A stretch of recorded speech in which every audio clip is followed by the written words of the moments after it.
What's going on, everybody? This is Talk Your Exposure, episode 4, season 1. We have a very, very special guest with us today, Jarrel, Joye, inventor of Enjoy Apparel, as well as also my former teammate at Polk State College. Went on to go play at Clark Atlanta University. Damn, we got a lot to talk about today with you because we got a whole Polk State journey to talk about, which we're going to have a lot of fun today. What's going on, Jarrel? What's up, man? How you doing? Hey, I'm living, man. I'm living. I can't complain, you know? I want to ask you a question, though. What did you think of, first of all, are you happy that Biden's in, or you still you go on Trump? Man, I'm happy that Biden's in. I really didn't like Trump. He just don't know what to say, especially he says a lot of the wrong things at the wrong time. And I just didn't like him as a leader. He made a lot of good money moves, but I think it was time we gave somebody else an opportunity to make better decisions for our country, because the stuff that he was saying didn't sit right with me. The moves that he would, some of the moves that he would make didn't sit right with me. So, I think it was time to, get him out of there. So I'm happy that Biden is in. Ms. Harris, I'm glad she's in. Give a woman an opportunity to make something happen too. So all of that's important. Not only a woman though, but a black female too. I'm sure that's pretty big for your country as well, especially after everything that's going on this past year. Very, very huge, very, very huge, because a lot of women get looked down on as they can't do the job that people think they can do, but they're just as good as men. So I think they're a good team, especially with Barack on their side. Just on the sidelines, that's a good look for them. Mm-hmm. That's a good look for them. And we're not really going to get too deep into this, but I'm sure being a Black American, I'm sure that touched home for you as well, especially like I said, I mentioned a few minutes ago, after everything that happened this past year, George Floyd. I'm not really gonna lie, I don't really know too much about the media, but definitely George Floyd touched me in particular. But the whole Black Lives Matter movement, like I'm sure that's big for you, like you just said, having a black woman in power, as well as also Barack Obama by Biden's side too. Talk to us a little bit about the whole Black Lives movement for you, and just in general, just Black power or Black person in power. Well, you said it. Black Lives Matter. For years, we felt like we didn't matter, just because of how we were treated. We haven't been treated the same since forever. Mm-hmm. So the fact that we finally putting our foot down, standing up for ourselves, speaking up for ourselves, as far as athletes and and even regular people that stand up and protest and go to jail and stand up for what they believe in. I think that's super important, and I appreciate everybody that's doing it. I can't do it because I have a family to come home to, and I don't want to put myself in that position. But I'm from the sidelines. I'm watching, and I'm happy to watch everybody stand up for for our rights and what we all been waiting for and believing in. So we finally getting the chance to shine, really, with the NBA stepping in, all these different sports agencies and companies that's helping out and standing up for us. All of that stuff is super important. So I really appreciate everything that everybody's doing for us as a culture, as a country, as a whole nation. Everybody, even people in Canada, everybody is showing love. So I really appreciate that. I love that shit. I could definitely appreciate that with you, man. To be honest with you, like even just like you just kind of talk about the athletes aspect, like there's so many Black athletes, especially in football and basketball, that the voices should be heard. Like not even just people like you and I that play basketball, but I'm talking like deeper than that, like LeBron James, Carmelo Anthony, Chris Paul, like those guys in particular, they've stepped in a lot this year and have really done their due diligence to say, hey, like you guys are not going to keep making money off of us if you're not going to be able to put help us with what we're going through right now. So I felt like that was huge, especially in the summertime with Adam Silver and the NBA just kind of stepping in as white people, and really just kind of being like, hey, we're in this with you. It's not just you guys are not making money for us. We're trying to be this together as a team. So I saw a deeper connection this past summer, with white and Black people in particular, and especially from the higher up, like the NBA in particular. Did you feel the same way too? Yeah, definitely. The NBA they did their thing this year. They made it known that they support, Black Lives Matter. So, and I really appreciate them because they really made it known. All those bubble games, and we seen how they all stood up. They all stood up for us, especially the WNBA. They've always been advocating for for Black people and Black Lives Matter, and it's been that's been going on for a long time. But this year we really saw people true colors, and we really saw people step up and voice their opinion and how they felt, and all of that stuff is huge. But definitely the WNBA, they did their thing, and then the NBA follow right behind them, because a lot of WNBA players, they really stepped up. They said we're not playing. They've been doing it. So Yeah. so I commend both parties, WNBA and NBA. I wish football would jump on a little bit more too, but Yeah, they got too many. I think they have too many old school owners that's stuck in their ways, and mhm. they're afraid that it's gonna tarnish their reputation or something like that. I mean, that's the only thing I'm seeing from them. They just not, and they have such a huge platform, but there's too many people that's um trying to hide behind the curtains and don't want to show up. So it is what hopefully it it's is. all gets better soon, man. To be honest with you, not even just for you and people that are your age, but more so just for your son in particular. You know what I mean? Like I know women, Black women, they get looked at it for a different way, but for Black men, it could be at any point of time where even you're just driving a car, and you have certain situation that can happen to you. So I hope that this all kind of gets better for their generation and for the up and coming generation. So we Me can look too. back and I don't want to say laugh at it, but for lack of better words, enjoy the no pun intended, enjoy the moment. All right, no, I agree with you too, bro, because having my son grow up in this society, and I have to protect him at all costs, and teach him the ways and how to just do things right.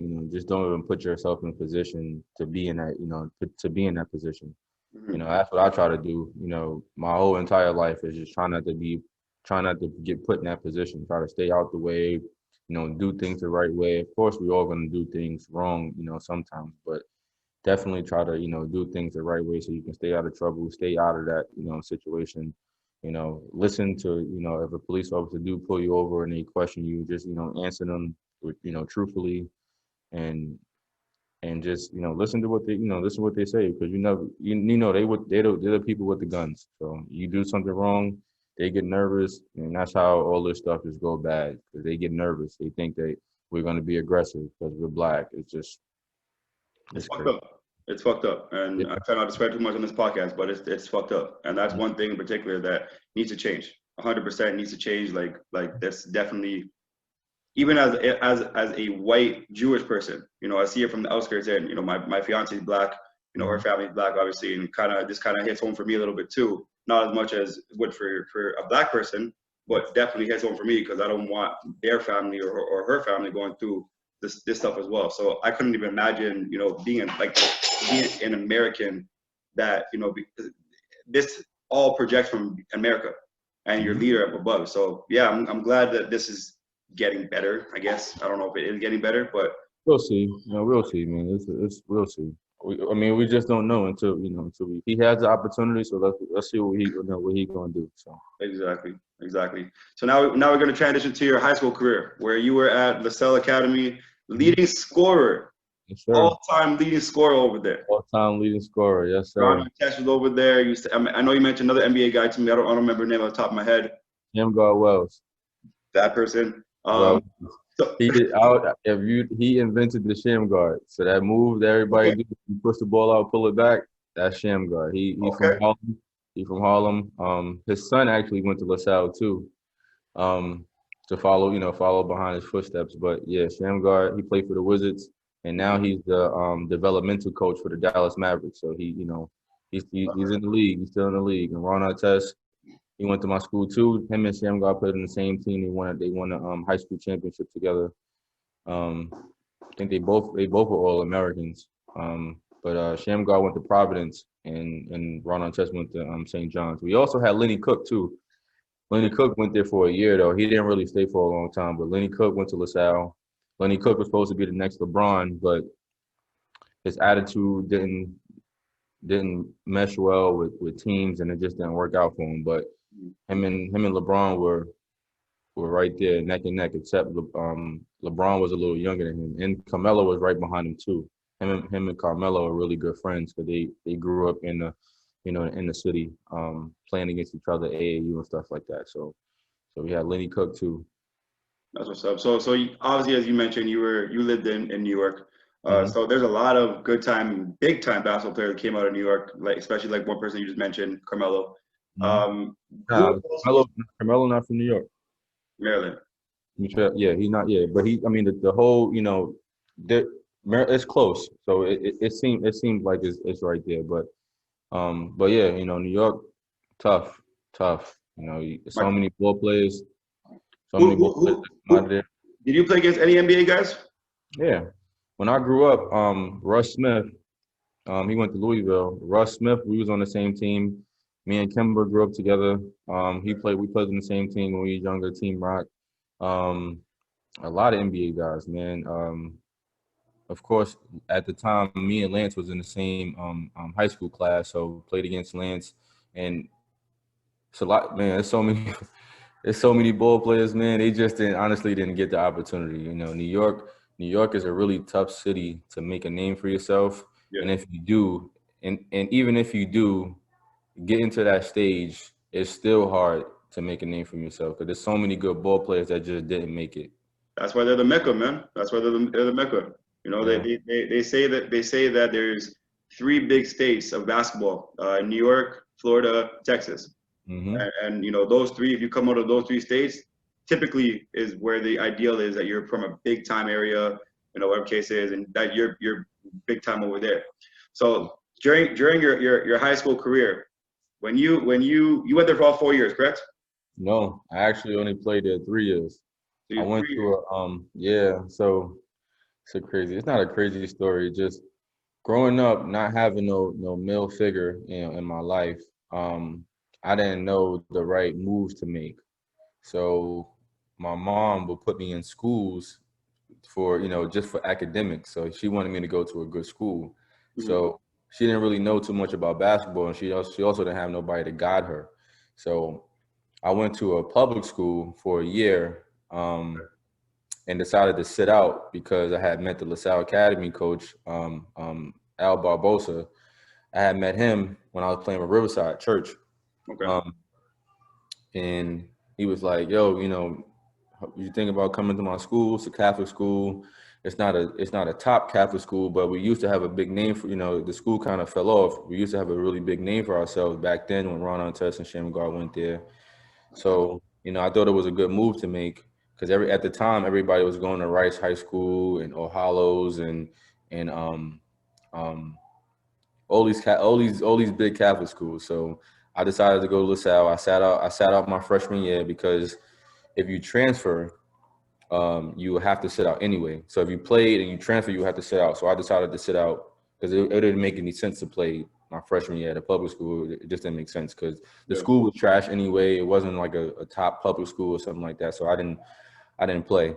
So I ended up going in my sophomore year, and of course I went straight to varsity, and I turned out to be leading scorer then, and then carried on my junior year, and then my senior year, I just fucking went off. I just went off. I just got better every single year. But again, Okay. politics in New York is politics. It's politics. There's politics everywhere, man. Especially. I mean, I see it firsthand being Canadian. You know what I'm saying? So I see it firsthand. But definitely, there's politics everywhere, and we're gonna even get into that when we start talking about your college basketball career, Mhm. not university, but college. I have to make sure it's very clear to understand.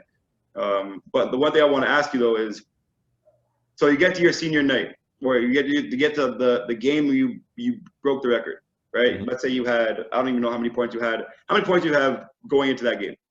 Honestly, don't remember. I did average 26 points per game that whole year. So I I either had more than I either had more than 26 or right under 20, right under 26. Okay. Um, I remember my 1,000 point game though. I actually have the video. I had it was like fourth quarter. It was like 3 or 4 minutes left. I needed a three. I needed 3 points. So I was either going to do it on a layup and a free throw or just shoot a three. So I ended up, I isolated somebody. I pulled up hit the three in his face, and the whole entire gym went crazy. Now, mind you, my school gym is like really small. That was the unique thing about LaSalle, is that their gym was small, so it was always packed. Like even back in the day, it was super packed. So that night, well, that whole year, every home game was packed because everybody wanted to come and see me. Everybody loved me in my school. I was the I was the last. So the last person before me to score 1,000 points was Ron Artest in 1993. Okay. This is 2009 we're talking about now. So that's huge time frame in between is no one has even got close to 1,000 points.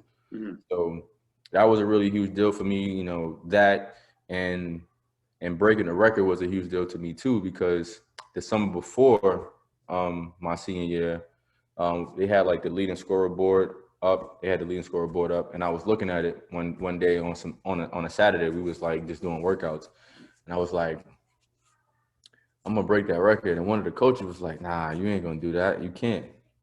He didn't believe me. He didn't believe I could. And here we are. Here we are, 11 years later, still hasn't been broken. Did it still, and I'm still the leading scorer. I ended up with 1,332. Now that's not a whole lot of points, but I also did it in 3 years. Yeah. So a huge accomplishment. I know the whole city pretty much knew about it. It was just a really big deal. Really big deal. Did you get to meet Ron Artest? Yeah, I met him a few times. I met him. I actually met him recently, like maybe 2 or 3 years ago. I've seen him again two or 3 years ago at the Ludacris Celebrity Game out here in Atlanta.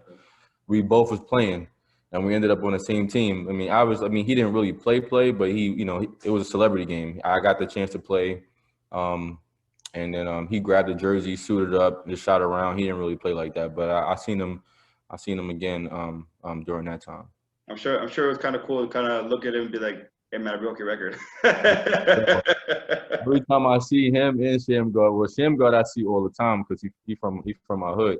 But yeah, every time I see them, I always think about that. Like, I'm fake better than you. I'm kind of better than you. Well, my bank account might not say it, but I bet they went to the league and I ain't go to the league, so obviously they're gonna be better than me. But it's cool to say that that I broke somebody's record. So I feel you. So out of college or out of high school, do you have any Division I look? Did you have any look? Did you? I did. George Mason was on me heavy. They've been watching me for years. I'm not sure why I didn't get picked up by them. But that's what happened. I also had St. Louis University. They actually came to visit me at my crib, at my house. And this is the first time I actually had a school come to my crib. So he came, met my mom. We all introduced ourselves, interviewed me, whatever, and basically said that they wanted me. And then last minute they pulled the trigger on a guy from, I think, overseas. He was taller than me, played the same position. So it is what it is. It's politics. Gotta love that word, politics. Yeah, definitely politics. So I ended up, I didn't want to go JUCO. So I was like, let me go to prep school. So I decided to go to a prep school in North Carolina. It was a new school. I literally was only going there to get a higher SAT score because, again, grades are important. Mm-hmm. Like, growing, I didn't really think how important they were, but schools get scared when they see that you are just passing, because if you are not eligible, then they brung you aboard for no reason. So grades are super important. You got to make sure you got good grades because you could lose an opportunity like I did, multiple opportunities because of grades. So I ended up going to a JUCO in North Carolina. We literally, all we did was go to a SET class and play basketball and stay in the crib. SET class, play basketball, stay in the crib. That's all we did. Can't go wrong with that. Can't go wrong with that, but at the same time, we should have been doing something else. But that's what we did. The school ended up closing down somewhere closer to Thanksgiving. So that didn't work out. Then I went back home, just worked on my game. Went to a couple JUCO showcases. Polk already had contacted me my senior year in high school, But again, I didn't want to go. I didn't want to go JUCO. Mm-hmm. So they see me again at the JUCO showcase, and was like, "Yo, we want to bring you. You know, we've been looking at you for a minute. We want to send you on a visit." So me and my mom, we came out to Florida. I liked the opportunity. It was a you know, Polk was a high D1 JUCO, and they played it. We played a lot of played a lot of good teams and strong teams. So I thought it was a good fit for me. So I ended up pulling the trigger to go there. So I worked on my game that whole summer, and then ended up in Polk that next year. So I didn't see you your first year. So talk to us a little bit about what that first year was like. I mean, Davon obviously talked a little bit about your experience with when you first walked into the I'll call it the dorms or the apartments, whatever you guys want to call it. So he talked to us a little bit about that, but I want to hear from you firsthand, Mr. Pretty Boy, Mr. I'm New York. First of all, growing up only child, single, my mom's single parent, growing up only child, I was used to a lot of like nice things. And my mom spoiled me, obviously, because I was an only child. I'm also the only nephew. I'm also the only grandson. So I was spoiled from everybody down. So to get there, the school was already a little shaky, just to the way that the school looked or whatever. But it's a community college, so of course it's not going to look the best. So, big gym. I was impressed by the gym. A lot of seats, so we could fill up with a lot of fans. Then they like, we're gonna have y'all stay in apartments. Man, we get to the apartments. We like, yo, the fuck is this? I'm like, nah, this some bullshit. I can't stay here. This some bullshit. Nah, I'm out of here. Fuck this. I'm out of here. Yo, I'm calling I'm calling my mother. I'm getting the hell out of here. Yo, what the fuck is, I'm calling my coach. I'm like, yo, why you send me to this bullshit? Now I'm upset. And then after a while, we kind of got a little bit more comfortable. Everybody kind of had mixed feelings about the whole thing. Honestly, nobody was impressed by the way things were, but we made it work. We all, everybody, after everybody finally got there, we all met each other. We was like, yo, we just gonna make it work. We just gonna make it work. We're gonna clean here, clean there. All right, y'all room over there. We're gonna room here. And everybody kind of like just got along. Like nobody really had nobody didn't like each other. Everybody had good relationship with each other. So, that's what kind of made all of us more comfortable, is that we all had a good relationship. We had Jarrel, he's from Philly. I'm from New York. Davon is from Baltimore. So we all feel like we were, we close there. And then the other house, we had the country kids. We had Sid, then we had Mac. It's a lot, and then we have Merv, so they was all country, so they all fit well, and then all of the tri-state, DMV area, we fit well, so we all got comfortable like that. So where was Robin Mullen at? Who? Robin Mull and Anton? Oh yeah, see Moore, and then Moore was from New York too. I think Moore came, but did he come the second year or first year? He was there before me, because he wasn't on scholarship first year. Yeah, he came as a walk-on. Gotcha. Yeah. So yes, and then we had Jamal too. So he was from Brooklyn. So we all kind of got comfortable because of where everybody is from. Mm-hmm. Then you had the two overseas guys. We had Rob, which is cool, because coming from New York, I don't see nobody that's from England. Mm-hmm. So we had him. I forgot who else was the other guy. Tom, his name is the big guy. Oh yeah. He's from Croatia. Yes, yeah. We had Andy. So, and he was funny, man. But he was already used to it. He like, man, he had one more year left. He was already used to it. He like, man, this is nothing. So this is nothing. So I mean, but everybody fit in pretty well. Everybody was got comfortable at some point, but it was a disaster when we first got there. Yeah. Disaster. So talk to us a little bit about the basketball aspect of it, though. Like we touched up on a few minutes ago, I mentioned to you how Florida has one of the best states for basketball. Mm-hmm. So talk to us a little bit. You get there, your practices. I mean, I witnessed a couple of practices myself. They were pretty intense. This is before I got there. Let's talk to us a little bit about the games. What do you expect? What happened? What was your first college game like? Um, just walk us through your emotions. Walk us through how you even built up to that point, and let's get into it.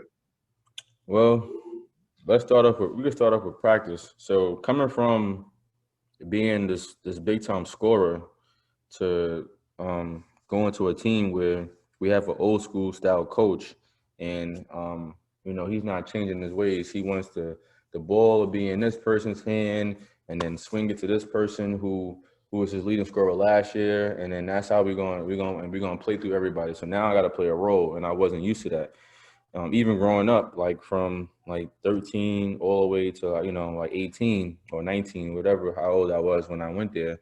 Um, I was the main player, so I always had the ball in my hand. So to transition to a role player, I didn't really like that. So it didn't really sit well for me because I feel like if you are a scorer, there's no way it's really hard for you to be a role player. Mm. It's really hard for me to role play because it's going to take you a few to get going. And if you miss that first shot and miss that second shot, now you out the game because they don't want you to be the scorer. They want you to play a role. So that was Sorry, yeah. but also didn't help that his system was almost similar to him. That was just really hard for me just to transition to being a star player to a role player. Um, but Coach Virginia, he had that's his team. He's an old school white coach that was stuck in his ways. Um, so our first game we had, I think it was a home game. Um, and the atmosphere was good. Everybody came out, fresh start, new team, cheerleaders, and I went to an old boys Catholic school, so no cheerleaders, no pride for school. Like we just had students that just love basketball, and they thought that I was good, so they came to the game, support, went crazy. But it's a little different when you go to college. So to see that many people in the stands and see how they support their school, it was dope. But first game, of course I'm nervous. I'm thinking, all right, this is just like last year or 2 years before, or year and a half before. I'm gonna get in. I'm gonna do my thing, score my 15, my 15 or more a game. I was just trying to average somewhere around 15 because you're not going unless shit is easy peasy. You ain't scoring no, what I'm saying, 30 every game. So I just wanted to get my name out there. I can't remember how many points I had. I think I had like 7. Um, but I didn't get a lot of playing time that first game because with Coach Virginia, you had to, you know, first of all show up in practice, make sure that you on point. And for some reason, I don't know why he always wanted to yell at me. He always wanted to yell at me and tell me I was doing something wrong. It was a lot of us, me, Davon, and Jarrel. He always said we were doing something wrong, and I think that had a lot to do. Well, another thing that had a lot to do with it is the talking back. So There you go. of course, but see, the problem is I was a star player, so I was used to just talking to my coach, but with him, you couldn't do none of that shit. You couldn't talk back. You couldn't say but, if, what, maybe, nothing. You just had to listen, shut up, and do what he said. So that kind of hindered me from um, being better because I Now, feel like now that you have kids, though, you kind of understand, where he kind of came from with that, or you more like, nah. nah, because sometimes with some like even with kids, like you would think that they doing something wrong or not understanding what you're saying, and you have to give them an opportunity to talk because they could be telling you something that's complete opposite than what you was thinking. My son get me all the time. I'd be like, "Yo, what are you doing?" He'd be like, "What I was doing this, and that." And I was like, "Oh, okay," So he just was real. He just was real, like he just didn't really listen. He didn't want to listen. He didn't give nobody the opportunity to talk, except his star players. No So names, no names.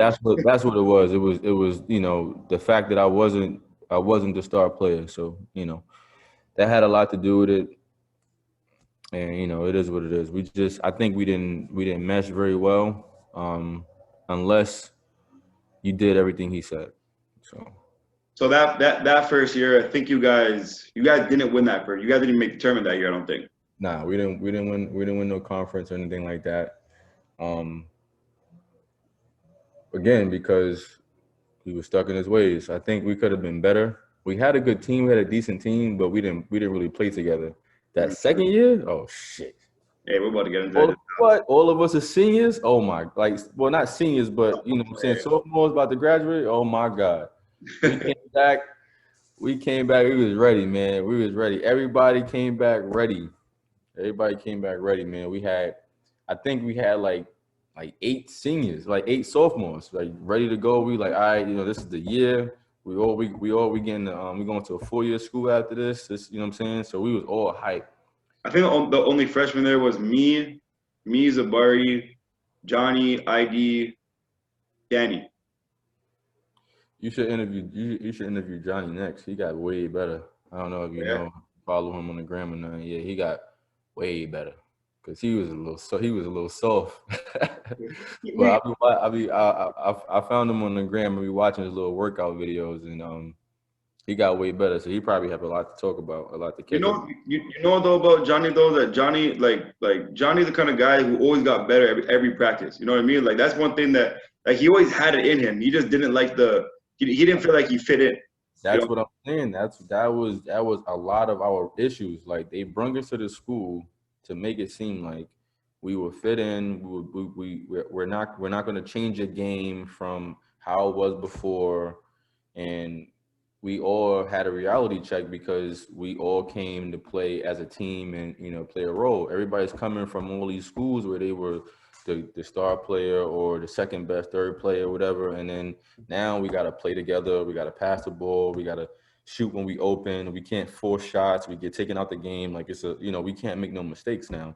So that was a huge deal. That was a huge deal for me, was not making any mistakes. Mm. Because I played damn near the whole game because I rarely made mistakes, but I played my role, and that also hindered me from not being the scorer that I used to be.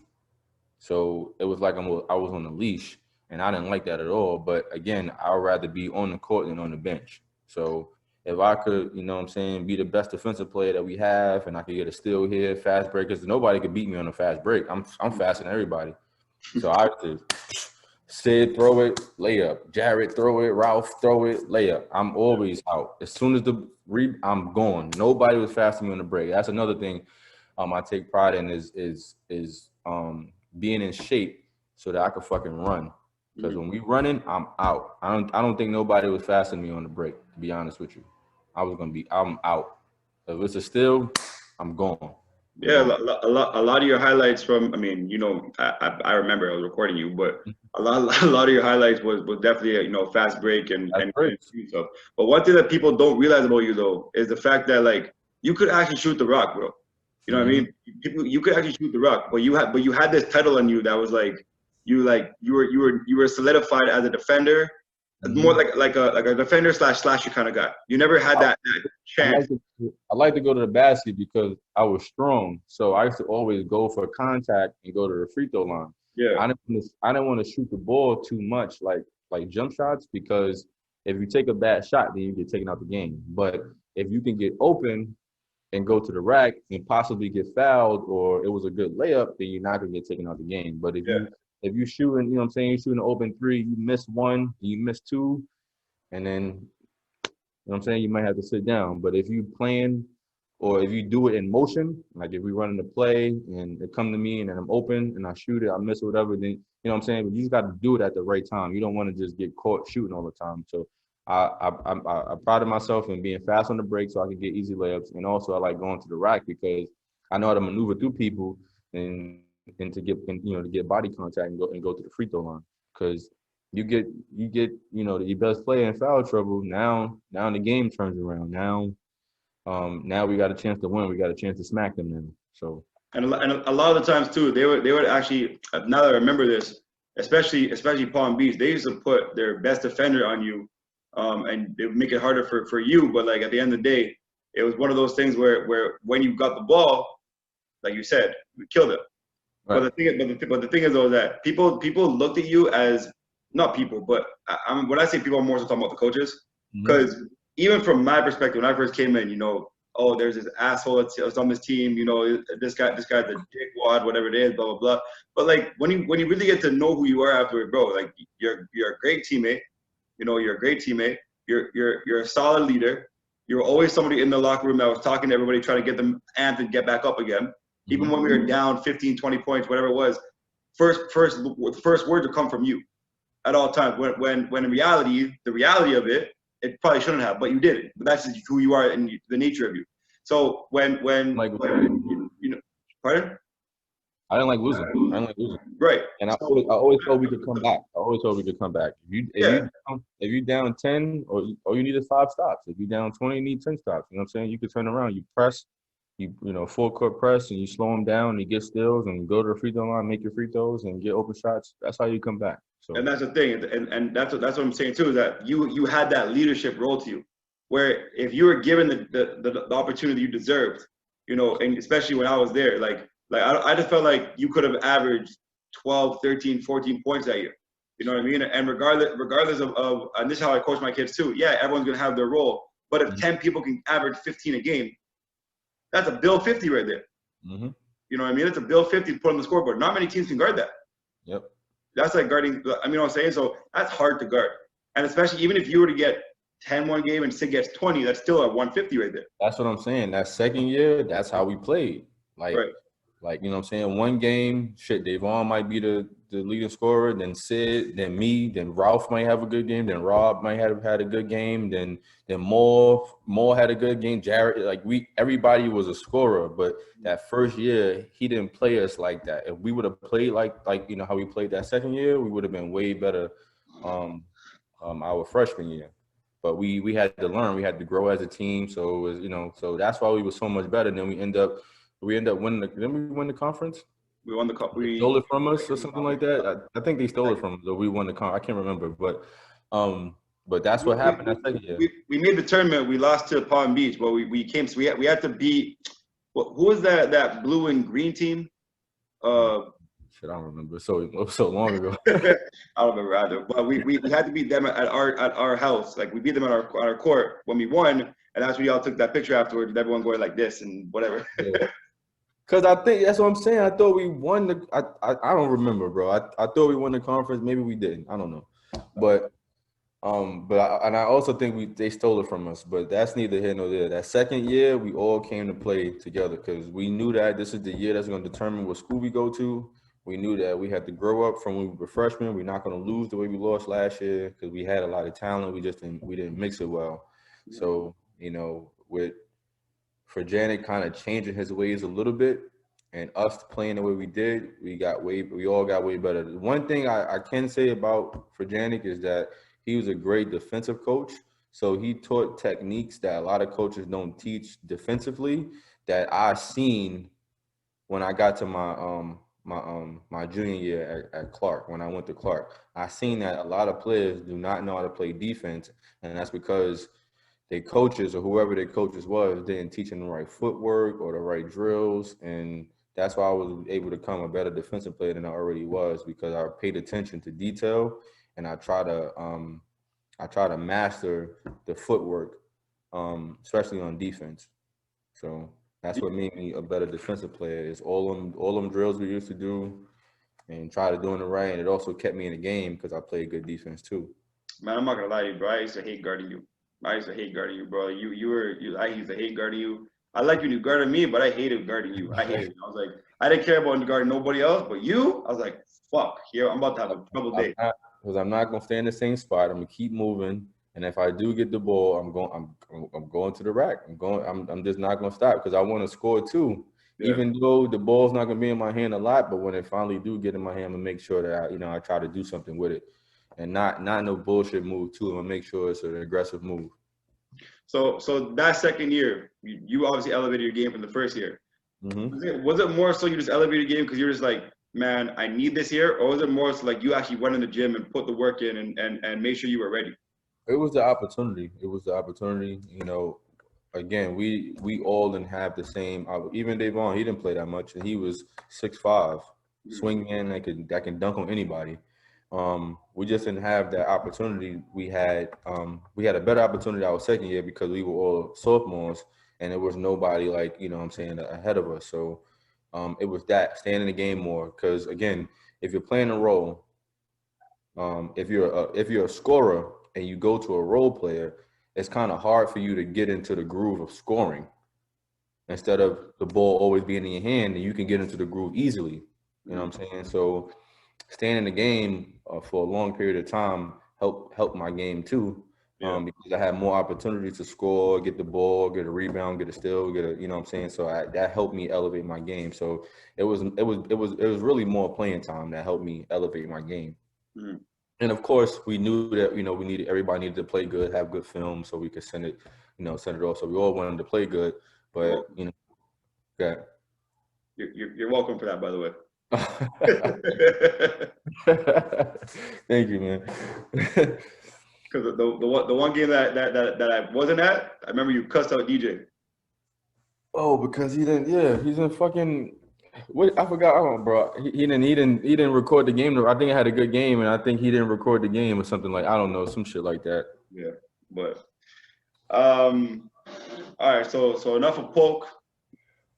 Now we get to your university. You know, Clark Atlanta. I don't know why I want to keep saying Clark Alexander, but Clark Atlanta.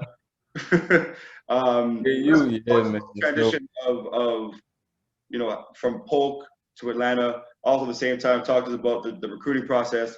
Why CAU, and let everybody know what it took to kind of get there. well, I don't, whoever's watching this, whenever you do watch it, Clark Atlanta is a HBCU, historical, black college. Um, I had my older friends. He was an older friend of mine. He was the assistant. He actually went to Clark. He was also the assistant coach here. So when my sophomore year came, um, so let's rewind back a little bit. So I had got in trouble at Polk, and to the point where me and the coach didn't get along. Me and Coach Virginia didn't get along, so he didn't want to make any phone calls for me to get me in a better school. So All I right, had to I had to. let's stop you there for 1 second. What do you mean by trouble at Polk? So I got like the craziest thing, but I got arrested for driving without a license. Okay. And in Florida, they take you to jail. So Mhm. they don't just like other states, like I think Georgia, they just write you a ticket and you can't drive. So Mhm. in Florida, they take you to jail. So I fucking, I fucking went to jail for 10 hours. I fucking went to jail for 10 hours for driving without a license. Hold on 1 second. Yes, baby. Yes. So yeah, I had a older friend of mine. He was the assistant coach at Clark. Oh, I was talking about me getting arrested. So yeah, so I got arrested for driving without a license on my way to practice, and I missed practice that day. And I'm just like, fuck, man. I know I'm gonna get fucking in trouble. They probably gonna send me home. So I made the phone call, called my mother. She called coach, and I sat in there for 10 hours. 10 hours until they came and bailed me out. But I got suspended for like 2 games. So that kind of like rubbed for Janik the wrong way because I don't know if anybody ever got. And it wasn't a star player, so he off whatever. So he didn't want to make no phone calls for me at the end of the season. He kind of like changed a little bit. Like he was like, if I make this phone call, I got to tell him about you getting in trouble.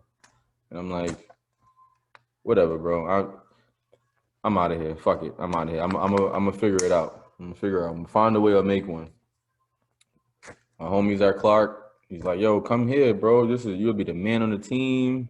I'm saying it's Atlanta. I never even been to Atlanta at the time. This is Atlanta. This is HBCU. I'm saying it's lit here. Just come, you be the man. Mm. So I came, scholarship. I walk around campus. It's girls and it's man. It's lit. So I'm like, yo, this is. It feel like home to me, and I don't feel like I'm back in New York. Mm. So I get there, atmosphere is crazy. It's a party here. It's people here. It's everybody. We had this thing called the promenade where everybody. It's like a long walkway where everybody chill at, go to classes or whatever. It's just a long strip. Yeah. So everybody chilling on the promenade. It's nice out here. It's no bad weather. It's lit. So I'm like, yeah, this feel like home. So Mhm. that's my transition from Polk to Clark. You know, I had a homeboy that was assistant coach. So I was already comfortable with that. And then it's a black school, and I fit right in. And they didn't really have any like big time players. So I came right in and was best player. I felt right back at home because it came from being the star player to being a role player to now I'm being a star player all over again. So that I was right back in the mix, like right back in the mix. It was no, I knew I wasn't nervous. First game I had like 20. I sent the game into overtime 2 times. We ended up losing on buzzer beater, but it was like the first game was fucking lit, bro. Mm. Fucking lit. So after that first game, I'm like, yeah, yeah, I made the right decision to come here. Yeah. I mean, it's a D2, so it wasn't D1, but the fact that the atmosphere and the way that um um the fans and people that go to school that came and support, and it just, bro, it was lit because for a long time, not for a long time, but for a few years, they wasn't a good team. Clark wasn't a good team. They had won a conference championship a few years back, but ever since then they just wasn't really a good team. So to come in and try to change change the way things were was a huge deal to me. And in that first game where we sent the game into went to 3 overtimes, sent the game 3 overtime, left a lot of hope for the year. But we had a couple people that fell off the team and had issues and all other shit, so we didn't finish good. My junior year. Right. But my senior year, whole different story. We had a better team. I got better. Everybody around me got better. We had a different coach that was more focused, and we was a way better team than we was the previous year. That was the year that you got all team, no? Yeah, conference. I won. I got all conference. I was MVP of the team my junior year and my senior year. Um, Also, I want to throw in all the kids watching. When you transfer schools, a lot of times all your credits are not going to transfer over, so you may have to do an extra year to graduate. Mhm. So consider that when when you're looking at schools and going from JUCO to a 4-year school. Just watch out for the credits that they accept because you may have to do an extra year to graduate. And that's what happened to me. I had after my senior year on the court, I had to do another year for some more credits to graduate. But I ended up graduating, which is a huge deal because nobody in my family really went to college and graduated. So that was an accomplishment I wanted to do. Um, you know, besides the whole basketball thing is definitely get my degree. So How, I'm proud of myself because for that, because a lot of people they do not get their degrees, even if they was there for scholarships and they played 4 years. They just after basketball is done, they're done. So I how try. important was it for you to play for HBCU, just a black school in general? Like, what was that important for you playing for? I'm assuming it was a black coach as well. Was that Yeah, important for you? That play a factor playing for a black coach compared to a white coach, or did that not bother you? yeah, it did because the style is different. So again, like when I came in, I felt right at home. I was able to talk to the coach.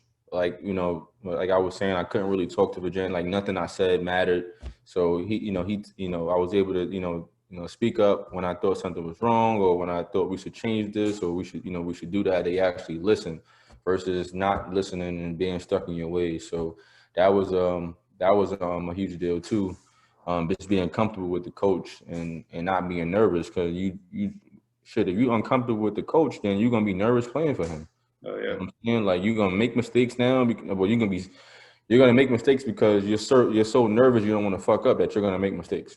Hmm. So when you're comfortable, you will make less mistakes. And so that's, I think, as a coach, any coach should make their players feel comfortable, so that if they do make a mistake or whatever the case is, they won't feel like it's the end of the world. Because a lot of people, they make mistakes, they feel like it's the end of the world, Yeah. and they have a shitty rest of the game. So, that was, it was that on top of, I didn't really know too much about HBCUs when I first got there. Like you see it on TV, and Drumline was shot at my school. Shout out Nick So, Cannon. yeah, Drumline was shot at my school. So you see it on TV, and you don't know that it's really like that. So just Yeah. like the movie, it's really like that in real life. And I got there when it wasn't even like Clark. Like it wasn't like the popping Clark that it used to be. So I got like the last little end. Right now it's watered down. It's over. Like it's not even like my class was like the last class to really feel like, what I'm saying, it's popping. It's like super popping. So Hmm. I'm glad I didn't really miss the wave too much. But the old Clark, oh my God. You want to talk about, Fun. listen, history. So like now, now it's super important to me. Like being an alumni is super important to me. It's like I feel super accomplished because everybody know Clark Atlanta, everybody knows CAU, everybody, what I'm saying. So everybody know, when you go there, they be like, all right, that kind of it really kind of holds some weight because we really are one of the top three HBCUs, what I'm saying, in the country. Hmm. That, like, as far as names, names for themselves. You got Howard, you got Spelman, you got Morehouse, you got Clark. So, and then, Spelman, Morehouse, and Clark were all on the same campus. So it's like three schools in one. It's called the AUC. So we all next to each other. So just imagine three colleges slash universities all in the same, what I'm saying, like a bubble, bro. That shit is insane, bro. It's insane. The atmosphere, the people, the culture, everything is really dope. The networking, like I got where I'm at today because because I went to Clark, because I met, this person who introduced me to this person, who I'm cool with this person, and that's their cousin, and we all, and everybody, all family, because everybody from Clark, we all look out for each other. And it's crazy that I was like, when I left Polk, I was like, I'm gonna find a way to make one, because that's the school motto. Hmm. That's my school motto. So I went to I really found a way, or I made one. Like my whole career from high school to college, I found a way to make one. And it's crazy that I ended up at a school who has a motto, a motto of find a way or make one. So all of that, bro, it's super important. I'm super proud, to be alumni, and I will forever rep my school. Forever rep my school. That's super dope. First of all, I mean, to be able to say that you're an alumni at that school, I'm sure as just hearing you talk about it, I hear the passion in your voice. It's, Oh yeah. how proud you were to be a part of that school too. So, Everybody, it's so many loopholes you got to go through at that school, and to actually finish, it's like, bro, it's the best feeling ever. I well, would never go back to school, but it was definitely the best feeling. It was the best feeling, just going there, classes, being in classes regardless, but just, the people, the atmosphere, the culture. Again, bro, it's amazing. It's amazing. I'm glad you're able to find your way, man. Because honestly, like you kind of touched up a little bit. You've been arrested. You had a really shitty 2 years at Polk. I wouldn't even say it was It the was rough. worst, but I mean, just it was rough, bro. yeah. From my freshman year not playing to going to a low, not yeah, really a low high school, conference or whatever, but standing out because I scored a lot of points, made the newspaper a bunch of times, and then going to a prep school that closed down, then going to JUCO. I had a long, bro. Like at any point, I could have just gave up, bro, but I just didn't give up. I just kept fighting, and now, I feel like I feel accomplished. Really, I really feel accomplished. I made it through a lot. Single mom, coming from a single mom, just trying to figure out how to make it, and that's what I'm still doing now, just figuring out how to make it. So. And that's what I want to touch upon too is, based on everything that you've been through, like you just mentioned on the basketball side, but like the fact that you've had to experience and indulge a single mom lifestyle with being an only child, and You know, yeah, you had your family members, whatever, but it's still not the same thing. I'm an only child myself, so I kind of understand, you know, how Yeah. it is to be in an only child period. But to see where you are right now in your life, Jay, like to be honest with you, bro, like good for you, man. Good for you. And Thank you. and Appreciate it, people that follow you know you got your own crib. You know, you bought your own house. Like, bro, bro. that's a big move, bro. Especially being where you came from and you know having people that were always against you and everything like that. And like I told you yesterday, you and I weren't always really you know best of friends when I was at school as well. But one thing I always respected of you, bro, is the fact that you were able to take your negatives and make them positives. You know what I'm saying? That's what I try to do, bro. Just try to work through everything and just, overcome, what I'm saying, overcome everything. Just really just I'm just a hustler, bro. Just a hustler. I don't like to settle. I want what I want. I like what I like. And I'm just trying to get it done. I just try to So get it. let's speaking of just getting it done. You know, you got your hoodie on right now, your Enjoy hoodie. Talk to us a little bit about that. What made you create this? What made you create this brand?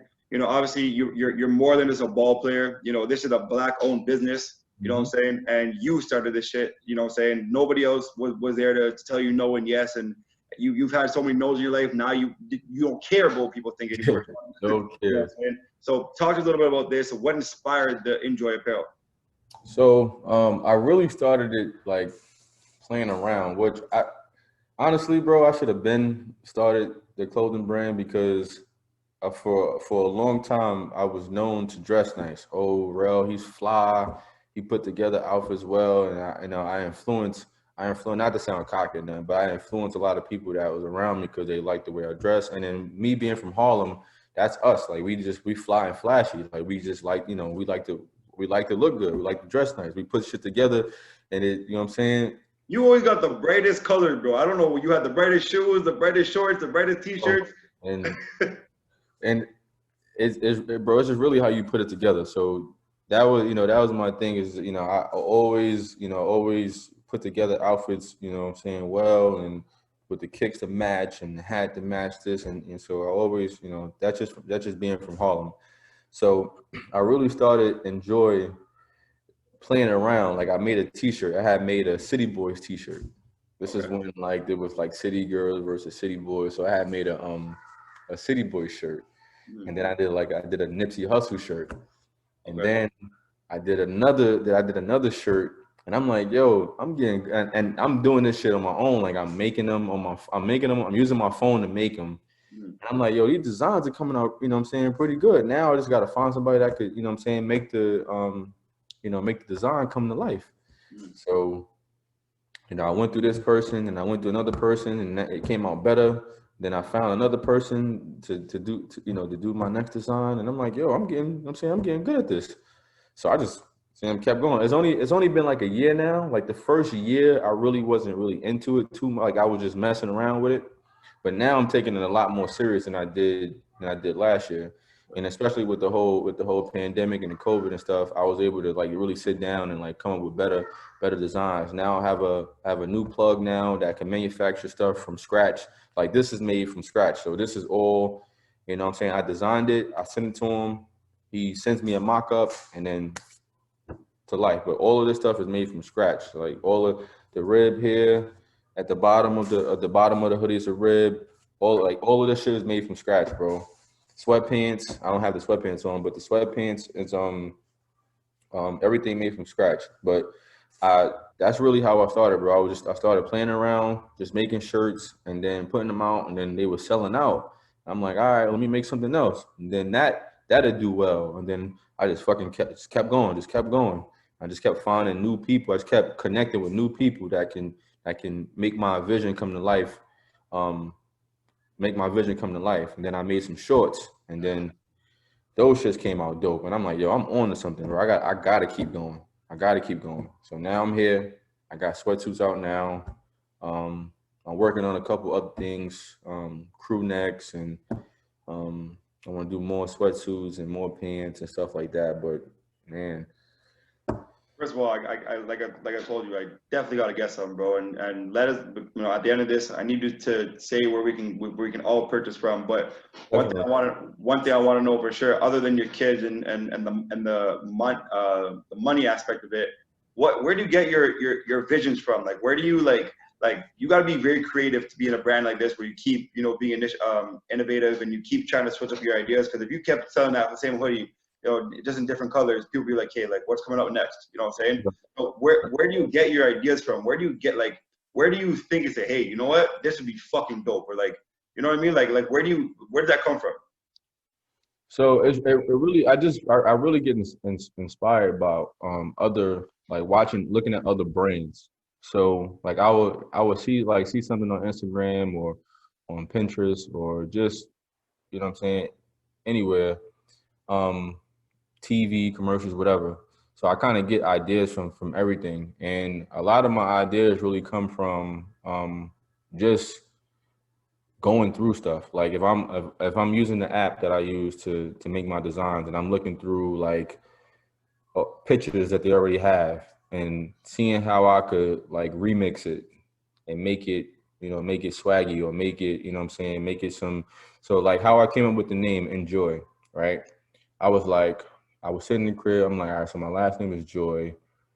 And I was like, so like you can enjoy, you know what I'm saying? So I was like, you can enjoy, you know what I'm saying, the product or enjoy whatever I have, because it don't have to be clothing. Like enjoy can be anything because of the name, you know what it means. It means like happiness, like, you know what I'm saying, like, you know, be happy. And then I'm like, I don't want to use like N, like ENJOYE. So I'm gonna say I'm gonna use IN. So I'm gonna put you in some joy, like enjoy. So I'm like, all right, that, you know what I'm saying, that makes sense to me. So that's how I'm gonna, you know what I'm saying, I'm gonna put it together, and now now I'm enjoy. But you're in some joy, like in something that I would make, like I would wear, or I would, you know what I'm saying. So that's how I came in with the name. But just, bro, just looking at shit and trying to see how I could like add a spice to it, add more creativeness to it, and just playing around with different stuff and different colors, and mixing it, and like boom, now I got a design. Like, oh shit, you know what I'm saying? Like even like the colors for the hoodie. I did this because I also am working on the jean jacket. So I wanted the pink and the blue to match the jean jacket. So when the jean jacket is open and I got the hoodie underneath it, it matches both. And I also, with the sweatpants, this is navy blue and this is navy blue and red. The sweatpants has enjoy big on the legs, and it's the navy blue and the red. Oh, So I wanted those to match so that this could match, you know what I'm saying, the jean jacket that I'm working on. But the way it came out, I also like bright colors so they can pop and they can catch your eye. So I put the pink in there with the blue, and then I also changed, on the other ones I have a navy blue, also have a red, and I changed the colors in those just to make the colors pop, because a lot of colors, the way they if you have bright colors, they catch your eye, and that's something that somebody can remember. Like, you know what I'm saying, I seen the yellow in that with the red, and it mix and it pops, and that looks good together, and also go with any pair of sneakers, and then the navy and the gray. So it's just, bro, I just put together so much shit to try to, just mess around with so much stuff to try to make it, just creative and just try to be different. Because it's really hard to be different because a lot of people make similar shit. So everything's gonna look similar, but you just have to figure out a way to stand out. Because a lot of people, it's a lot of creative people out there, but don't be, I tell people, don't be discouraged, because they might make something, but you might make something better. mm-hmm. You know what I'm saying? So if I might, like myself, bro, I will put out something, and as soon as I put it out, I'll make something better that next day. And I'll be like, fuck, I should have waited. But at the same time, this shit is also dope too. Yeah. So now I got to put out both. Can we see some Enjoy shoes coming out soon? We know you got a shit ton of shoes, bro. Can we see some Enjoy shoes? Shoes? I ain't gonna lie, designing a shoe is tough because there's so many pairs of sneakers and you just don't want them to come out corny. So I'm gonna stick to clothes for right now. All right, I'm all gonna, right. I'm gonna, I'm gonna stick to clothes for right now, and maybe we let's start off with some slippers first. Let's do like some Crocs or something. Let's do that first, and then we're gonna get into hats and all of that shit. So Fair one enough. step at a time. I did t-shirts, and then I did shorts, and I did hoodie. No, I did t-shirts and I did hoodies, and then I did shorts, and then I did sweatsuits. So I gotta work my way up now. I gotta work my way up. That's what's up. That's what's up. What can we expect from the Enjoy brand next? I know you said jean jackets, but what's your major project you guys are thinking of right now? Since it's well, it's not really winter here, but I don't want to hear no winter from you being in Atlanta, bro. Don't ever talk about no winter again. it ain't really no winter here, man. It'll be cold one day, and then the next day you can wear shorts. So it really ain't no winter here. But I think I'm gonna do a crew neck sweatshirt next. I also want to do a jean jacket top and bottom for women. I want to work on a women's line. Because I have kids, I'm gonna do a kids line as well. So I just I want to build my clientele up. So I don't want to like put out, like I want to get more people involved before I take the next step to go to women apparel and kids apparel. So I want to like focus on unisex right now. That way it can go both ways. And then from there, kind of branch off and do women and then children, and then, have 3 different departments and stuff like that. But right now, just sweatsuits are still, you know what I'm saying, still, and I just put them out like a month ago. So those are still doing well. I'm probably gonna do a crew neck. Like I said, I'm gonna do a crew neck I'm working on. I definitely want to do a jacket as well. Not just a jean jacket, but a like an actual jacket or a tracksuit. So I got a lot of stuff, bro. It's a lot of stuff in this phone, man. I'm just waiting for the right time. Understood. When can we see the next launch? Because I know you be posting people on your page almost every damn day that they bought new they bought some apparel from you or whatever it is. So when can we see the next launch? I'm probably gonna drop. I wanted to drop something for New Year's, so I'm probably gonna start production on that this week.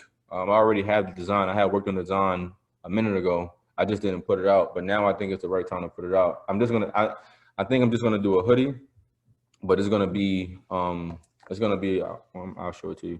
It's gonna be like a loud hoodie. Like I really want to do it because those Kobe's is coming out and it has that lime green color in it.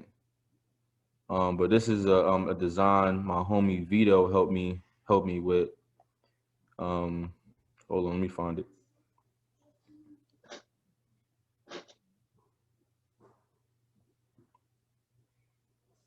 Hold on. You can't be giving all the secrets though now. You can't be giving all I'm not. I'm just gonna show you that one because I think it's time for that to finally come out. To be honest, because I worked on that. We worked on that design months ago. Yeah, this is an exclusive right now. We about to get an exclusive. Bro, this was done in July, and I was gonna do it as a shirt, but I'm gonna just do it as a I'm gonna do it as a let me tell you there. Oh shoot. Yeah, I'm gonna do it as a hoodie though. My girl's favorite color is purple, so I might get one of those to be honest. Yeah. So this will probably be the next. Can you see it? Yeah, I can see it. This will probably be the next hoodie that I'll put out. I'm gonna change the colors up a little bit, but it says enjoy whatever you want. So that's probably going. I think it's time for this. This is gonna be next. That's what's up. That's what's up. I'm gonna finish this off with a rapid fire for you real quick. And then I feel like I'm taking up enough of your time. But first question I want to ask you is, what can we expect from Jarrel Joye in the next 5 to 10 years? Where can we see Jarrel Joye in the next 5 to 10 years? Hopefully I'll be a full-time entrepreneur, like a full-time business owner. Right now I'm in the car business. I've been in the car business 5 years. I got into it right after college. I was able to get a good hang of it and be good at it. I got promoted. So hopefully in 5 to 10 years, I'll be a full-time business owner, and the brand will grow so big that I don't even have to work for a company anymore. That's what's up. How are you going to? Are you going to give anything back to Clark Atlanta? When you get to that point, or do you want to give any work back to Clark Atlanta? The only thing I'm giving back to them, only part of Clark I'm giving back is the basketball team. That's where my favoritism is going to be, is to the basketball team. So the coach that I was telling you about that recruited my homie that recruited me, he should be because it's COVID. I think the conference shut down the season, Hmm. but he should be the new head coach next year. Okay. So he's hopefully he gets the job and everything works out. I probably will do the designs for all of the basketball clothing that they get. So I'll probably design all the hoodies and stuff like that. So that's another goal of mine is to be a part of Clark in that aspect of it because that's where I spent the most time. So that's where I want to put the most love and loyalty to the basketball program. Fair enough. Last question. Your son comes to you and says, I don't want to play basketball. I want to play baseball or soccer. My son is right here. Come here, Kyle. And he's a Hello, man. say what's up. Hi. How you doing? Good. That's So good. he's and this is Cody. Come here, boo boo. What's up, Cody? That's Cody. Good. So he's tall, right? He's 4. He just went to the doctor the other day. He's 4'4", and he's only 7. So if he doesn't play basketball, he has to get out of my house, right? Right? So he has to play. He knows he has to play basketball. He can't play nothing else. The only thing he can play is games. But Games? besides that, he has to play ball. I'm just waiting for him to Dad, can we go bowling? We are gonna go bowling. Just when I'm done, we'll get dressed and all of that stuff. But yeah, he has to play basketball. There's no way he's not wasting his height. He's gonna play basketball, right? See, he thinks. See, Yeah. he's shy though. He's really shy, Yeah. and you are okay. You heard it right here. So when you get older and we watch this, you're gonna remember that you said that you're gonna play basketball. Right. I started playing basketball when I was 9, so I'm giving him another 2 years to try to figure it out on his own to see if he want to do it. But when he gets that age, I'm just gonna start pushing him. That's what's up. That's what's up. Hey, we need to know, where can we find your apparel from? Where can we get all that stuff? So you can follow me on Instagram. My Instagram is Jarrel. It's 2 O's, YOOREL. You can also follow the Enjoy page is INJOYE _ on Instagram, and our website is shopinjoy.com. So SHOPINJOYE.com. So all new apparel. I got the website and everything. It's up there. So that's where you can find everything. That's what's up. That's what's up. Hey, Jay, it was honestly a pleasure to catch up with you again, man. It's been, I think, 9 years, 9 years since the last time we parted. But Yeah, it's good to see that you're doing well, man. I'm really, really, really proud of you. Really proud of all your accomplishments and what you're doing with your life.